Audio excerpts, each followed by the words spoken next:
Минулого тижня в Торонті на елегантному банкеті Шевченківська фундація проголосила престижну літературну премію Кобзаря, оповідає Уляна Хленчак. Літературні нагороди імені Кобзаря Шевченківської фундації що 2 роки відзначають канадських авторів, у творах яких виражена українська тематика. Цього року нагороди відбулися у імпозантному бенкетному залі Пале Рояль. Кобзарська літературна премія у сумі $20 тисяч нагороджується автору, 5 тисяч видавцеві і 1,5 тисячі авторам, які номінувалися у фінальному списку.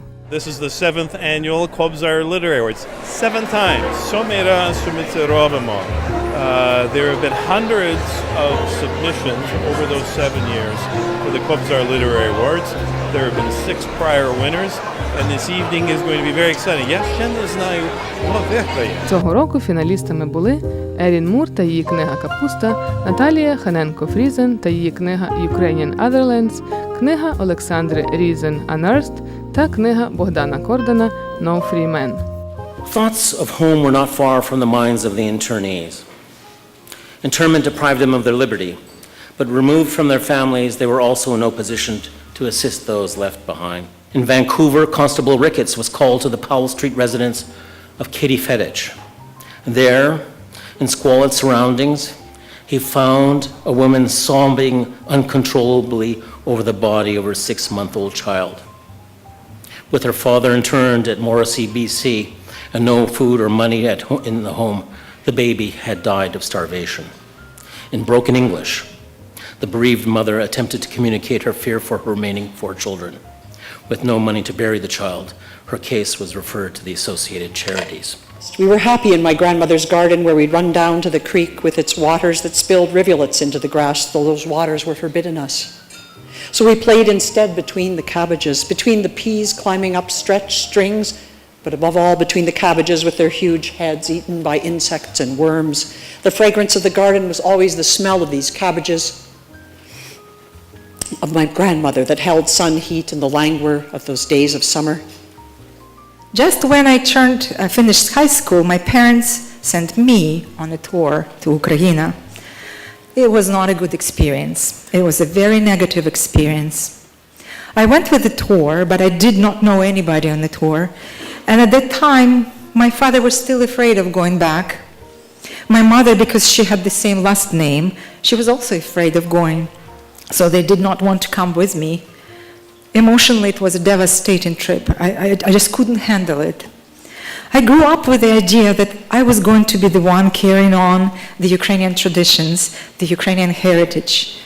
When I went for those 2 weeks in Ukraine, I went there assuming that I was going as a sister, not as a Canadian, not as a capitalist, not as a Westerner.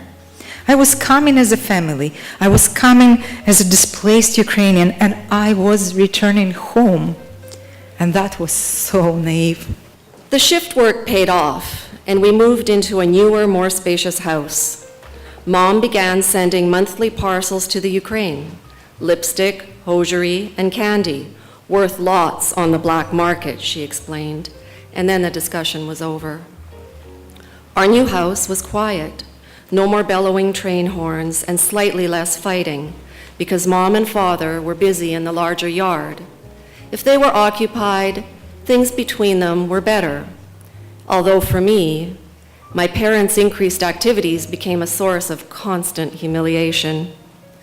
I was a child of immigrants in the city, and they were farmers without their farm. I dreaded the annual delivery of a truckload of manure that Mom spread over the garden. She tilled it into the arid soil and ended each day reeking, her clothes covered in brown smudges. Sheep is the best, she lectured one day, as if I cared.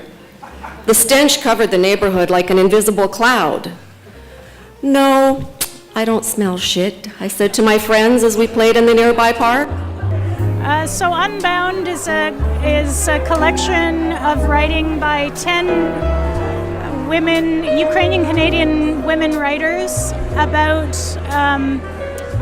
their relationship to Ukraine from the position of being Ukrainian Canadian. Перше місце зайняла збірка есе сучасних українських канадських авторів Unbound. Маруся Буцюрків від імені всіх авторів збірки прийняла першу нагороду. Thank you so much to the Taras Shevchenko Foundation, the Kobzar Committee and Jury, and to all of you lovers of books, supportive community. On behalf of Lindy Lendahovsky and Lisa Greco, щиро дякую. We had an email exchange just before yesterday. It was like, what if the book wins? What happens with the award? And they said that they want to donate part of the award to an LGBT organization in Kyiv.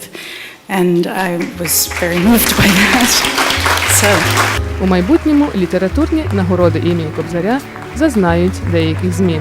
I was told today to announce the Kobzar Literary Award is finished, and it actually is, because of the nature of the shortlisted books we've received, well over 100 in that period of time, which have included plays, collections of essays, poems, fiction, non-fiction, that we've renamed the Kobzar Literary Award. I've been told that the correct name for this award will soon be the Kobzar Book Award to reflect the different genres.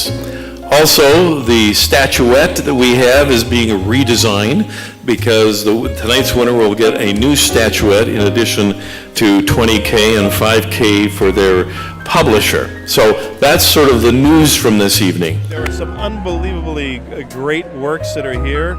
I hope that Vladici and everybody can eventually see these books and actually buy them for your children, because these are Canadian authors who are doing the best work possible and are deserving of this attention.